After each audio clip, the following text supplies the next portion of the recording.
I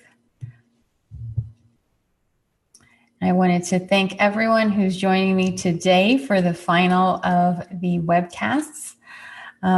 We've had a really great group. Thank you so much, especially to the New Paradigm Astrology community. We have a lot going on, and I do have a few announcements before I get to today's topic, which is embodying sacred destiny. We'll talk about what that might mean. I wanted to first mention that tomorrow, which is Saturday, it is July 7th, is when the Eclipse of the Heart series begins, which is from New Paradigm Astrology. Hi, Dahlia. Thanks for joining me. And that is all about the astrology of relationships. And so many of us are going through so much right now with relationships, with what we think we want and desire. Maybe it's not what we used to think we wanted and desired. Maybe we can't find our mojo in life or relationships at all. And, you know, things are just beginning because we're in the middle of Mars retrograde, and then there will be a Venus retrograde in Scorpio later this year in the fall. And we want to really explore what that might mean. And we have some great teachings around that. So today is the final day to register for the Eclipse of the Heart course through New Paradigm Astrology. I'll have a link below, but you can check out newparadigmastrology.com, and it's right there on the homepage. And that is with myself and Kai Pacha Lesher from the Pele Report, Maurice Fernandez, Ari Moshe Wolf, Sul Jonathan, Tim Halloran, and Julia Simas, all world-class astrologers. I'm so incredibly lucky to be included in this group. I'm going to be talking about the art of intimacy. And so that's going to be a really beautiful teaching that I'm looking forward to sharing. And also those of you who are on my list on radiantastrology.com, you've seen that yesterday I released the website for my program, which starts on Thursday. Hi, Kine. Nice to see you. It's so much fun doing these. I know I can't do them every day, but it is really fun to really engage with everyone and see what everyone is exploring with the astrology. So check your email. I'll be sending a couple more reminders. If you got the email yesterday, you'd notice I'm giving a very special gift, a piece of jewelry for those who sign up before midnight tonight for the Eclipse Circle. And it's a beautiful, I don't have it right now. It's in the other room, but it's a beautiful, magical piece of alchemical jewelry. And, but if you still want to take your time and think about joining the Eclipse Circle, there's still a little bit of time. We start next Thursday, July 12th, on the full moon, on the new moon eclipse in Cancer. And I'll have more to say about that. So also make sure that you put down in your calendar next Monday, this coming Monday, July 9th, I'm going to be wrapping up this whole eclipse exploration in a webinar. So if you missed any of the casts, you can always find them on my YouTube channel, but I'm going to be putting everything together in a webinar where I'm going to be going through the astrology of each of the 3 eclipses, talk a little bit about some historical significations of eclipses in general, and then I will launch into a preview of the Eclipse Circle, Sacred Destiny, which is a 7-week exploration into the eclipses. It's a beautiful women's circle. It's women only. And we have a wonderful time sharing with one another. You're guided, you're supported. I have a great staff. Daniela and Sarah have been with me for several rounds, and we really make sure that we put a lot of care and support into that group. The website is sacreddestinyeclipsecircle.com, so you can go ahead and check that out. And registration closes on Wednesday, July 11th. Okay, so I will go ahead and talk about what today's topic is on sacred destiny of the eclipses. And this topic is about embodying sacred destiny.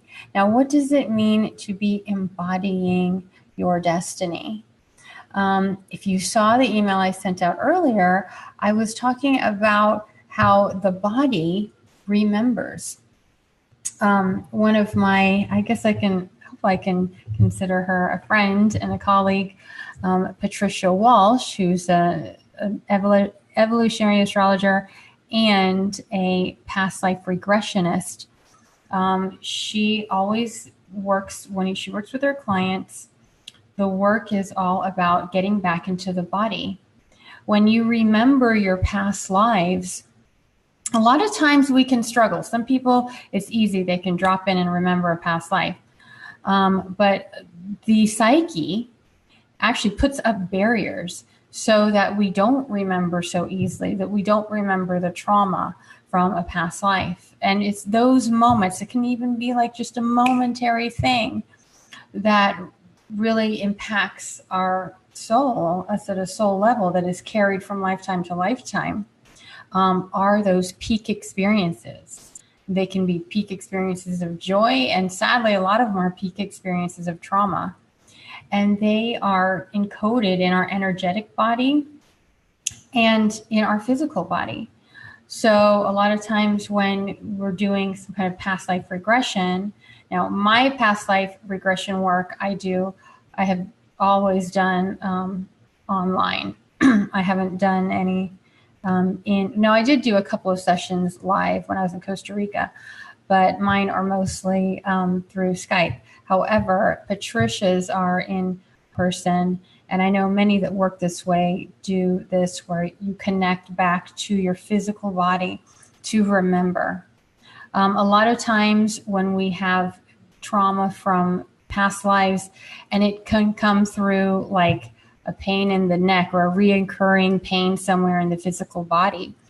And past life work can help to see that, wow, that came through some major past life emotional trauma that is then stuck in the energetic body. And so this is why we want to really take care of our physical bodies.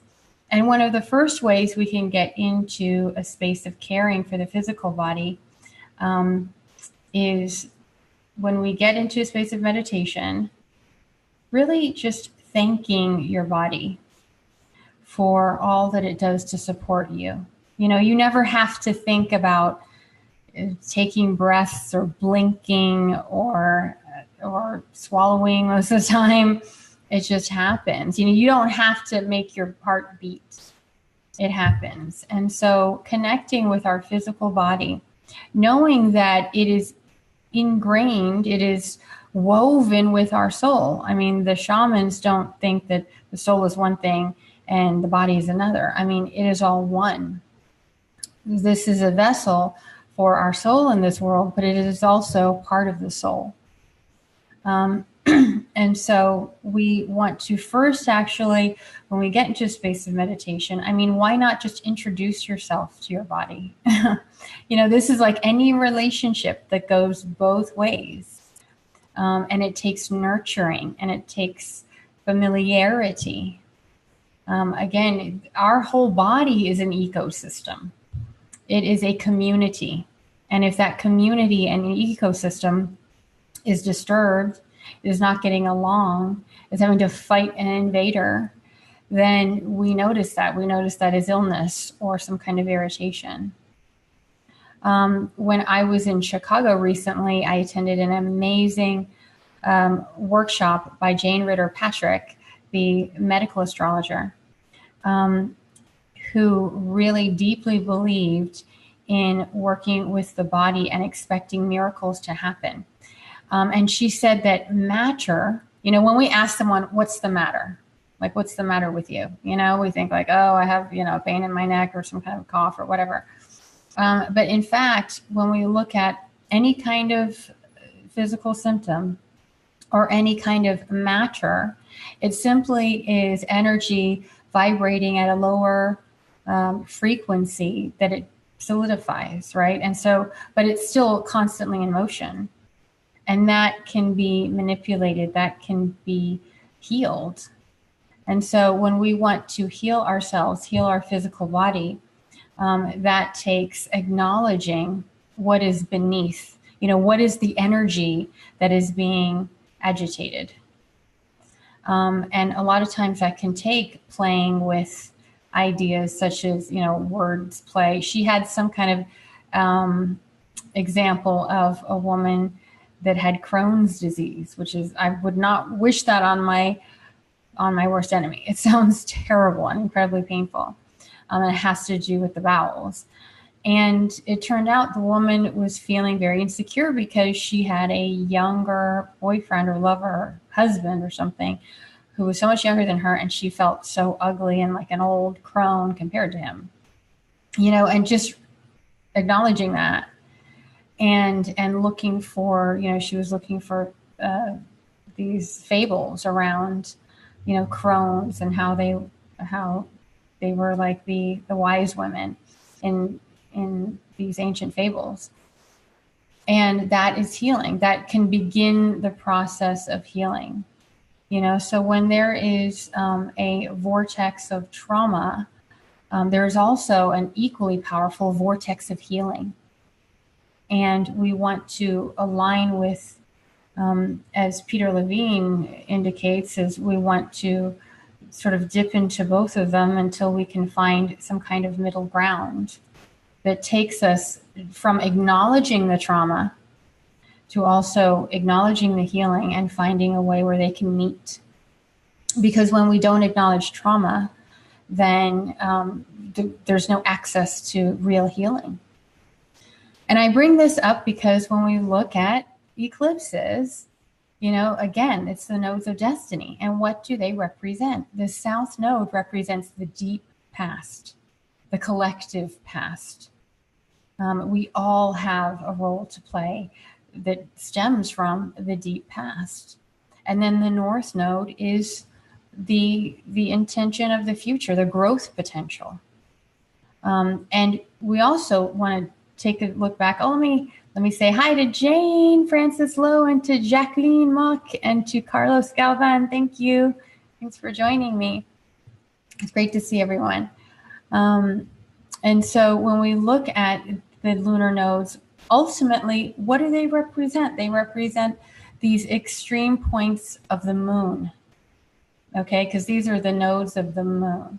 And the moon is our needs, what satisfies us, what we need for nourishment in order to survive, in order to grow. And it's also indicates at an emotional level, at an intuitive level, even subconscious.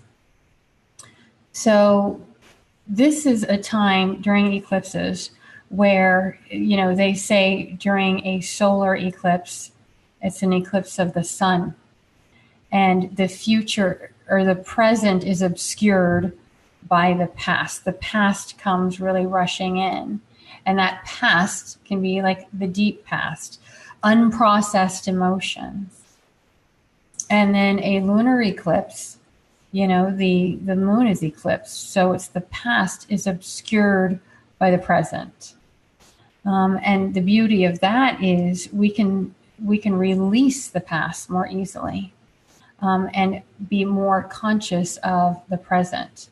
Now, the downside of that is when we think of the moon, the past, the familial ties, what's familiar to us, what we are normally thinking we can access for our own emotional stability and nourishment, that can feel like inaccessible, right? So that's why we have this sense of being in a vortex where we don't know if, sometimes you don't even know what day it is, right? I mean, hi, Magdalena. I don't know about you, but it just doesn't feel like a Friday to me. I don't know. And so, that sense of disorientation, time, even the concept of time is just a concept. And so we notice how thin this concept is in our reality during eclipses. So we are in this for the long haul, right? All the way through the end of August. And so we really want to try to be gentle with ourselves and with others. The big thing I really noticed, and I've already been seeing it, is this idea of shadow boxing. Some shadow comes up from us, unprocessed emotion or trauma from the past, and we project it on another who we think is just yet another enemy or another threat to our safety and to our selfhood. And maybe there is something that needs to be resolved, but sometimes when we have these extreme reactions, we have to ask ourselves, am I projecting mommy and daddy onto someone? And that ultimately what it comes back to, the society of the parents that we grew up in. And this can be destructive in forming relationships and building relationships. And so when we getting back to our body, okay, embodying the sacred, the first important thing we want to notice during this time is our breathing. Shallow breathing is the fight or flight. And that can make us feel like there's a threat. So taking deep breaths, knowing that we have the luxury to take a deep breath, taking deep in and out breaths. And often through the nose. I've heard different things, but they often say that mouth breathing, that also triggers the fight or flight response. Taking deep breaths in and out of the nose, if that's possible for you. Hi, Mary Claire. Oh, she says she's loved the 5 days of Destiny. Thank you so much. And Magdalena says you're sitting with painful stomach the last 2 days. Oh, I'm so sorry for you. Sending some love to your stomach right now. And a lot of times, yes, that can be like, and when we have some kind of pain, maybe look at word plays, because the subconscious actually takes what we say about ourselves and about our lives like literally. It doesn't know when we're joking or when we're using some kind of metaphor, right? So Magdalena, think about what can you not stomach in your life right now? What can you not stomach? And so that's the stomach maybe talking back to you.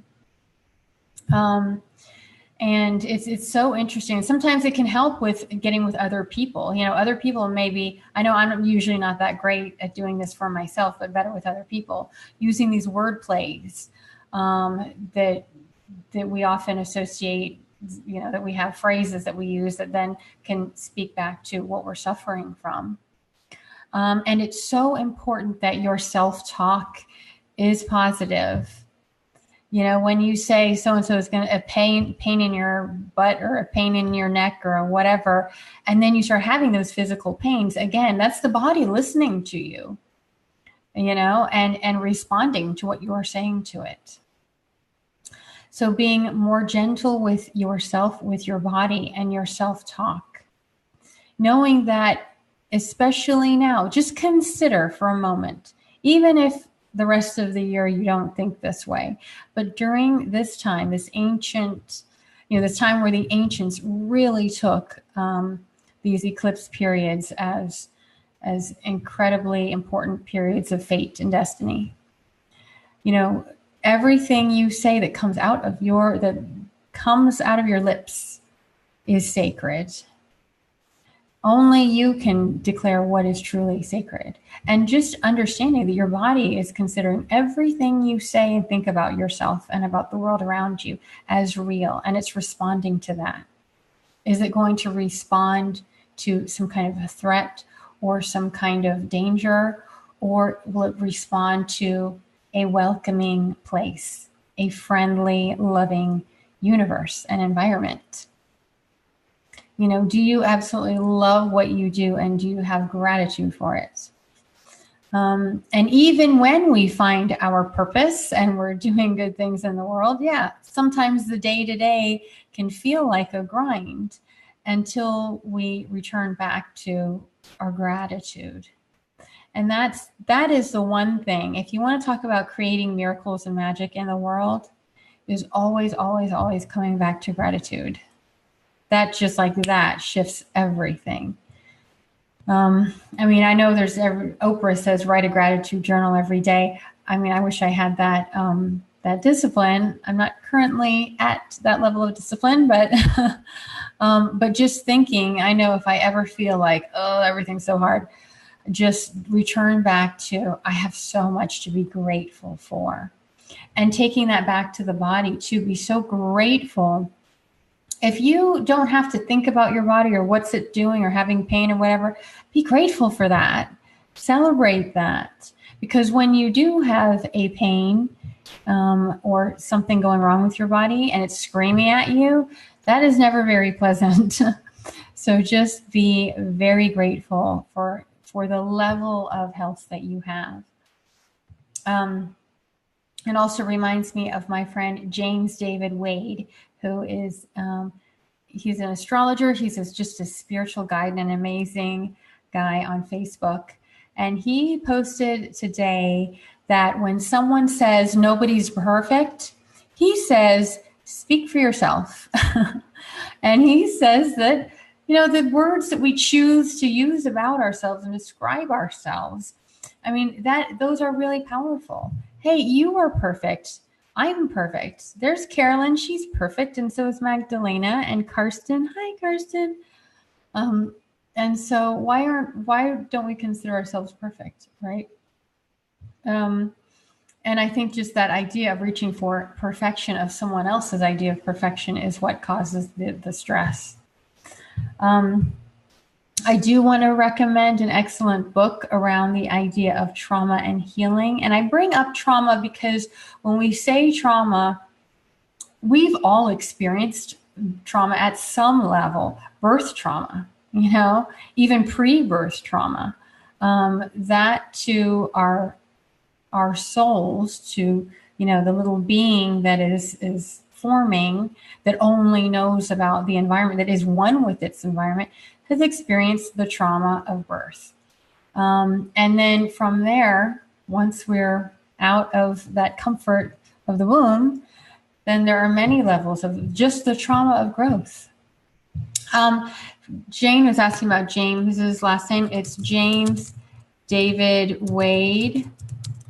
I'm going to just pop that in the comments. He's amazing. Everybody, please like him and follow him because he just had some awakening to his higher self. He's embodying his higher self. If you want to talk about embodying the sacred, go check out James and follow him every day. He's such an inspiration to me. Joni, okay, hi. And so embodying sacred means, first of all, recognizing your innate sacredness, your innate radiance. We all have a radiance within us. I mean, the soul is essentially radiant. And creating even just a moment of sacredness when you make your tea in the morning, or whatever it is before you get your day started. Just creating that as a sacred act and blessing, I have my friend, Carolyn McKinley, who's going to be my guest teacher for the Eclipse Circle, who's an amazing magical woman. We always do a thing in her alchemy courses where, we take some water and we bless it, and we bless it with our intentions. I intend that this weekend is going to be one of the most magical, beautiful weekends of my life, or, whatever it is you want to say. And then you just infuse the water with it. And it's best if you do this with a group, which we'll do in my Eclipse Circle. And then just say aho, or whatever is your way of saying cheers. And then you drink it. And that water is infused with that sacredness. And again, we're 80% water. And so you're blessing your entire ecosystem with your intention. Okay. So beginning your day with just even one little act of sacredness, bringing that into your body, thanking your body, knowing that your relationship with your body, as I said, is a give and take. Your body needs things. You want things. you have to partner, partner with how you want to move in the world. If we've always had robust health, we should be very grateful for that. And those times when we don't, knowing that there's something that we're not addressing in our body, and just getting quiet and silent with that and asking for the very best help when it comes to that. And so when we look at how we can move forward in this eclipse season in a spirit of sacredness, I'll say the other big thing that I always do is create little rituals. I know during every eclipses, I used to constantly give people tips and ritual ideas and stuff like that just with my free newsletter. I don't do it as much anymore. I save it for my eclipse circles because I really feel that if I'm going to make an altar, I really want to focus on it and make it special and know who it's for. I think it was Carl Jung said that what he noticed in his travels throughout the world was that so many of these ancient cultures, cultures with ancient roots, it doesn't matter how small the home, they have a space in their home for an altar to the ancestors, or maybe even to the spirits or whatever. But it doesn't matter how big a home or small a home you have, they have an altar.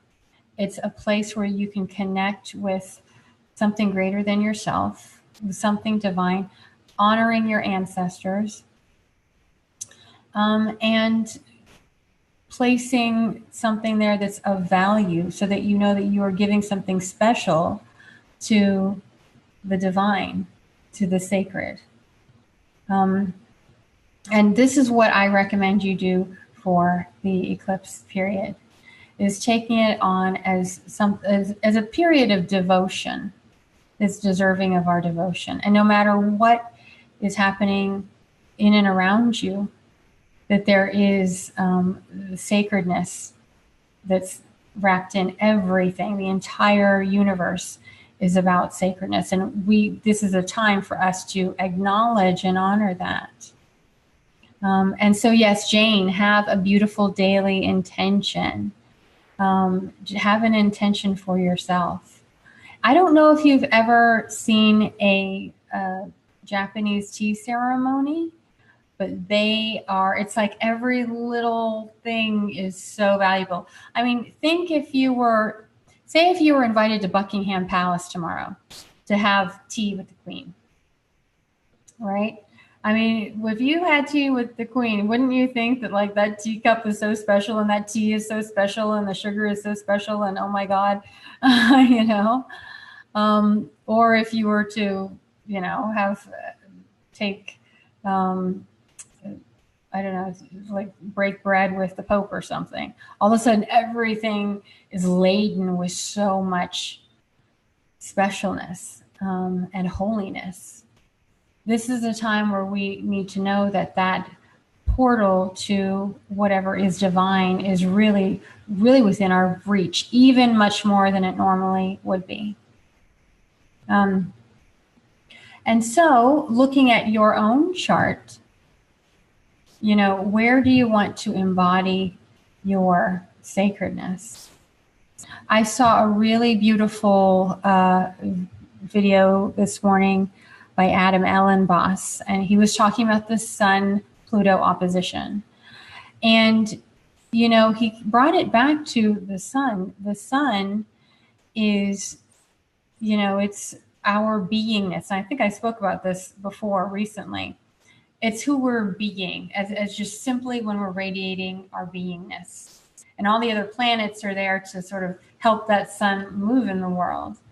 But it's our beingness. And with this Pluto coming up to oppose it, we're going to have a lot of pressure, kind of like this, how they say a diamond is formed, right? It's not just, it's not blooming off of trees, right? A diamond, as beautiful and perfect as it is formed from pressure. And we have this sense of pressure from Pluto coming up to oppose the sun.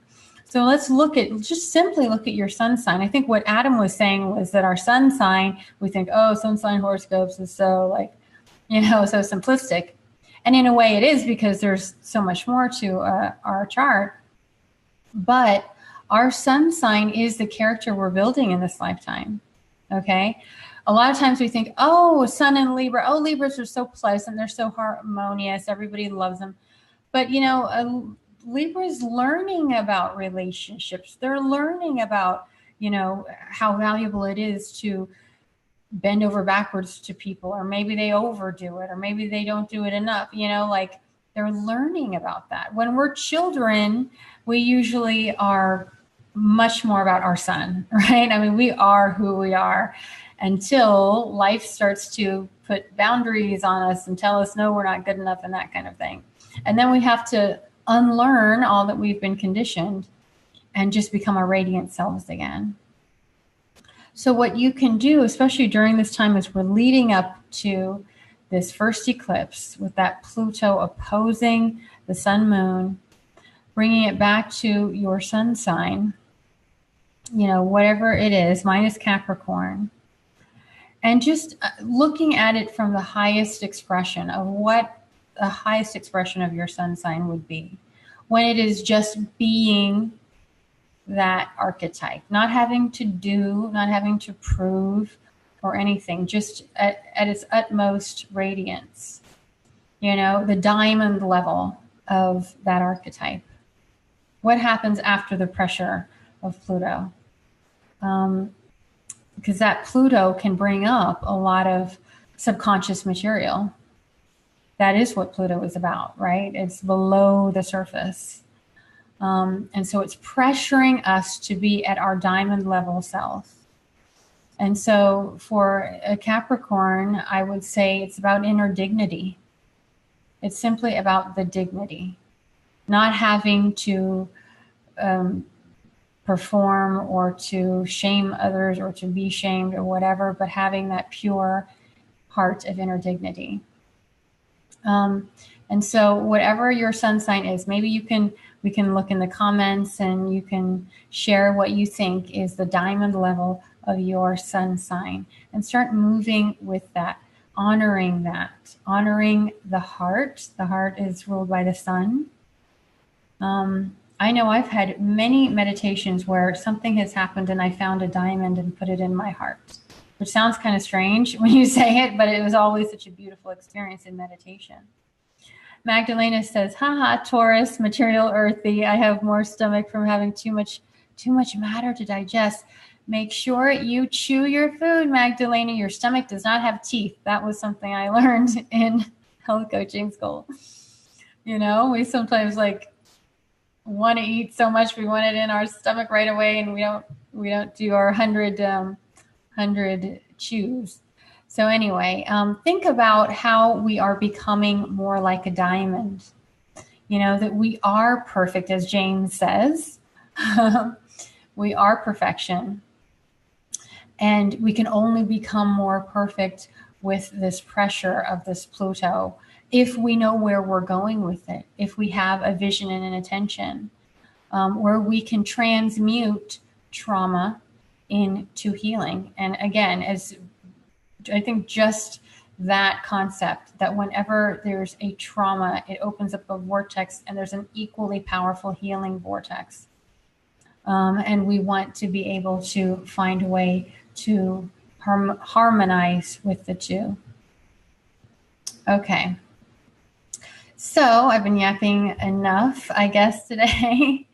I do Aquarius being a pioneer. Oh, Jacqueline, that is beautiful. And Aquarius being, I love to think of Aquarius just at such a high level, at having a vision that's beyond the self, and that includes everything.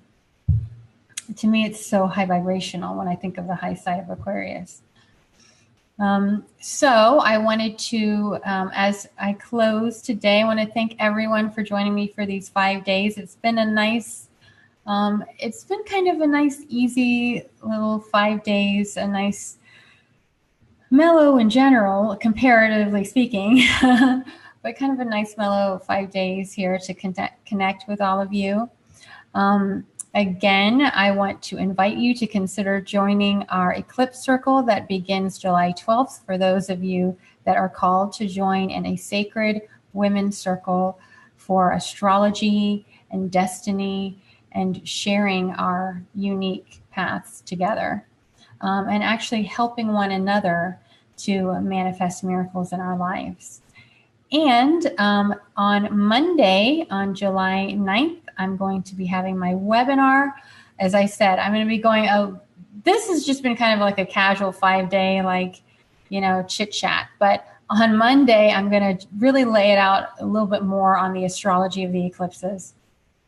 And we're going to talk about what the insights for the eclipses are. Now, I will say once my eclipse circle starts, I pretty much, for eclipse season, I don't totally go dark, but I do take a huge step back from, my emails and sharing publicly because I'm focused on our eclipse circle. I want to put all of our energy into this container.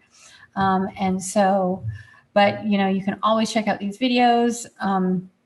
So join me on Monday at 6 p.m. Eastern, 3 p.m. Pacific, where I will share about the eclipses. I'll answer any of your questions, and I'll give you a preview on the coming eclipse circle, the Sacred Circle, Sacred Destiny. This is our 4th year doing it. We do twice a year, me and my girls, Daniela Veras and Sarah Love. She brings in angel channeling. Daniela is so much fun. She keeps everything super enthusiastic, even when we're all breaking down, even when she's breaking down. And we have a really, really great time. I'm sorry if I didn't share the name of the book, Jane. This is it. It's called Waking the Tiger, Healing Trauma by Peter Levine. And this book, hopefully you can see it. Let me see. I can't see what I look like. Yeah, there we go. Waking the Tiger, Healing Trauma by Peter Levine. I think that's the one I mentioned. I might have mentioned a few books. But this book is about somatic healing. And so it's all about the fact that trauma is contained in the body. And so in order to truly heal trauma, one way, which is the one that this gentleman developed, was working with the body, working in a somatic way. And it's a great way to sort of open to it. And there's plenty of somatic practitioners too. I know a couple of my clients and friends are somatic healing practitioners too. I think Romea is, and a few others. So that's it for today. Again, be sure you're on the radiantastrology.com list, and you'll get the notification for Monday's email. It's free. Monday's webinar. It's free, but you do have to register for it on Zoom. Well, I wish you all a lovely weekend. Mwah. Thank you so much for joining me, and I will see you hopefully Monday for the webinar, The Sacred Destiny of Eclipses. All right, I'll see you then. Thank you, Karsten. Thank you, Jane, Jacqueline, and Magdalena, and all of you. Thank you so much. All right, I'll see you soon. Bye.